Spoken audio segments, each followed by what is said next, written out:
All right, what's happening, y'all? It's your boy Rico from Street Scores coming with a Rico report. Wanted to talk about a couple of things today. Most notably, it's Thursday, so you know I got to give y'all the Thursday injury report update. We're going to take a look at who may or may not play for both teams. And of course, tomorrow, I'm going to come out with a final injury report on exactly who will or will not play. Who's going to be out, who's going to be questionable, and all of that type of stuff. And I'm also going to come out with my preview versus the Carolina Panthers as far as like how we can beat them, 5 important matchups, 3 X factors, and then my score prediction as well. But also, I wanted to start this video with giving y'all all of the Carolina connections that are currently in Washington. We're talking about front office, we're talking about coaches, and we're talking about players. And I'm also going to give you the title of said executive, coach, or player as well. Not just going to read off a bunch of names. I want you to actually know what they do and why they're here. This was some information that I was wondering as well. And I mean, a lot of topics I discuss on my channel is just stuff I wanted to know the answer for. And then once I found out, I was like, well, I might as well give this information out to everybody because you may want to know as well. But before we dive into all of that, make sure you subscribe to the channel, hit the bell next to the subscription button so you get a notification immediately. And every time I release an informative and opinionated video just like this one, like I said, like I promised, daily uploads all week, maybe even going into next week. I'm gonna try to be as consistent as possible, but for at least this next week, I got y'all with the daily uploads because there's so much content I need to come out with. It's literally just picking a topic and going ahead and recording it and editing it and getting it out to y'all. So without further ado, let's get it.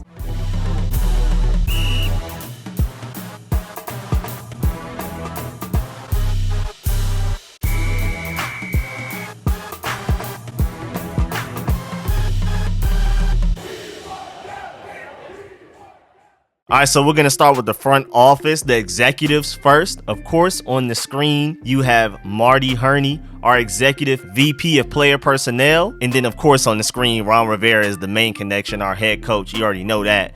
But then also you have Eric Stokes, who is our senior director of player personnel. And a lot of people who came from Carolina to Washington, just to let you know, usually they got promoted, or at the very least, they stayed parallel with their responsibilities and their job title. So when in doubt, if a guy came from Carolina and went to Washington, he either got the same job, maybe something different, but same amount of responsibility, same amount of power, or got promoted. Pretty much other than Marty Herney, because he was just straight up the complete GM at Carolina, and then he just came here to be executive VP of player personnel, and that GM role is split up into like 4 roles, including Ron Rivera. But other than Marty Herney, basically everybody came over here and got somewhat of a promotion or basically kept the same job. Then you also have Rob Rogers, senior VP of football administration, and then you also have Don Warren, assistant VP of pro personnel. And then the coaches, again, Ron Rivera, of course, our head coach. You have Scott Turner, offensive coordinator, and he was like only offensive coordinator for the Panthers for like 4 games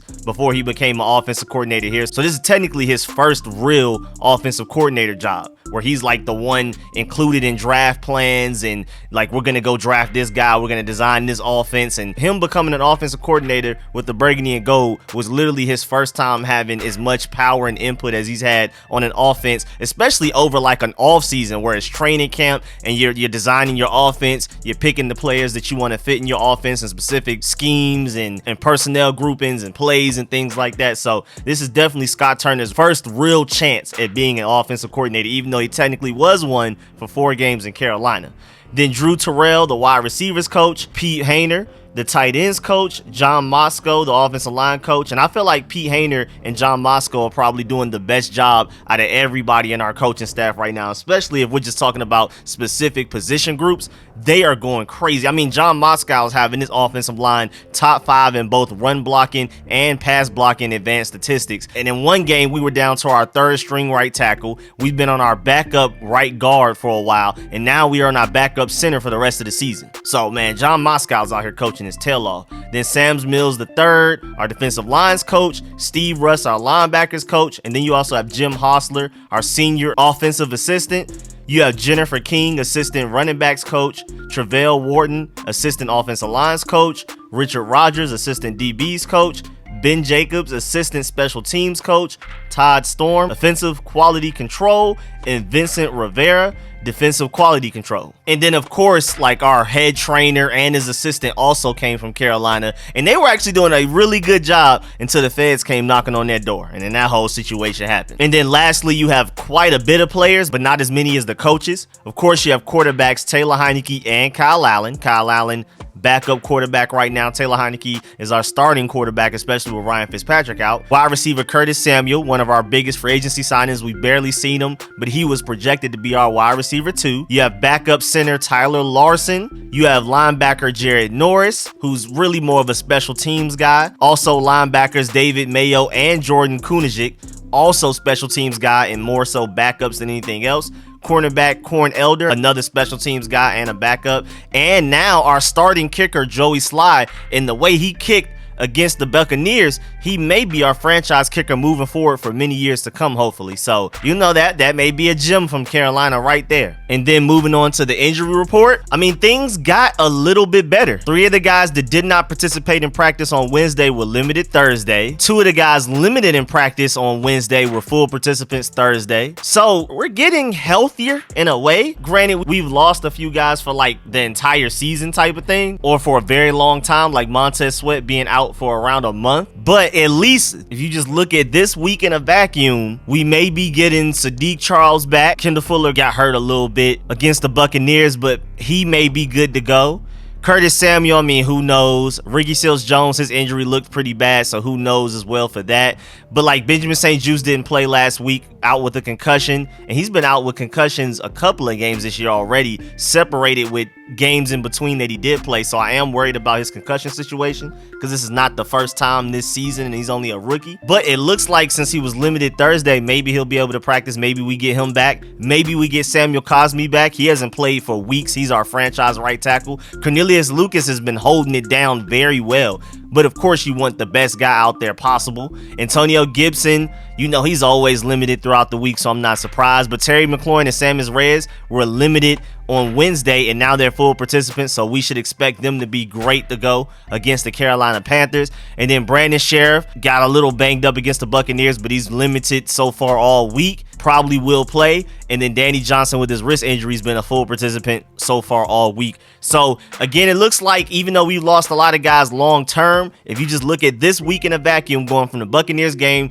to the Panthers game, we are getting a little bit healthier, and some important pieces are coming back who haven't played in a long time. Because Brandon Sheriff just returned last week. They said Logan Thomas may return this week. And of course, Samuel Cosmi, a very important part of this team, may also return this week. Haven't seen him in weeks. And then the Carolina Panthers are good. All of their guys are good to go. Full participants all through Thursday. Marquise Haynes, Frankie Louvu, Rashawn Melvin, Stanley Thomas Oliver. Everybody was a full participant Thursday. So expect them to be 100% fully loaded going into this game. And remember, a lot of people forget that like they have one of the best cornerback tandems, arguably the best cornerback group in the NFL. Do not sleep on that. I'm definitely going to talk about that in my preview video I put out tomorrow. Again, that video is just basically going to break down exactly how we can beat them, what are the 5 most important matchups, the 3 biggest X factors, and of course I give my score prediction at the end. Definitely one of the biggest X factors right now is health, because they're fully healthy. They're one of the healthiest teams in the NFL, definitely one of the healthiest teams we're going to face all season, and we're consistently the most hurt team every week when we match up these injury reports. Ours is always longer. We have a ninja scroll of injuries every week compared to our opponents. Buccaneers probably the most hurt team that we played so far this season, and they still didn't have anywhere near as many players as hurt as we did. So it's crazy. Again, we didn't have that many injuries until our head athletic trainer had the FBI on him, the DEA or whatever what was going on. So like it's literally since he's been gone, it's gotten worse. There's no exact concrete evidence to prove that his absence is the reason a lot of players are getting hurt or staying hurt longer. But I mean, it is crazy that as soon as we lost him, players have just been getting hurt left and right. Granted, some guys are beginning to look like they may return, like most notably again, Logan Thomas and Samuel Cosmi, but we'll see. But yeah, man, that's the end of this video. Please get in the comment section. Let me know how you feel about everything discussed in this video. Do you like this Carolina connection in Washington? Do you feel like a lot of those Carolina additions to Washington, whether it be the front office, whether it be the coaching staff and the players as well, do you feel like they have been beneficial potential additions to this organization, or do you not like how Carolina this team is? I mean, because we literally are the Washington Panthers to an extent, with that long list of guys who just migrated from Carolina to DC. And that's not even that big of a migration. And a lot of people from Carolina, since the Carolina Panthers are a relatively new team, a lot of people born and raised in like North Carolina, specifically even Charlotte, grew up burgundy and gold fans. So that's just interesting in history just by itself. I mean, that's just a strong connection right there anyway. But again, let me know in the comment section if you do like how we are the Washington Panthers. Also, definitely get in the comment section, let me know how you feel about these injuries that are going down with this team and how we're just one of the most hurt teams in the NFL, and we're consistently going up against teams that are barely hurt at all. Do you feel like the injuries are what's costing this season for us right now, the reason that we're below 500, or do you feel like it's just a myriad of things and injuries are just one of them? But as always, man, please like this video if you liked it, if you learned anything. Also, I really appreciate all of the support for the channel, man. Shouts out to everybody that pulls up and donates every time I have a live stream. Also, be on the lookout. I more than likely will be live streaming this Saturday watching my Georgia Bulldogs, so make sure you pull up for that. And of course, I'm going to be live streaming during the Washington versus Panthers game, so also make sure you pull up for that as well. And of course, I appreciate all of the sponsors, especially my Pro Bowl sponsors, whose name you see scrolling on the screen right now. Man, I really appreciate y'all. I'll catch y'all later. I'm out.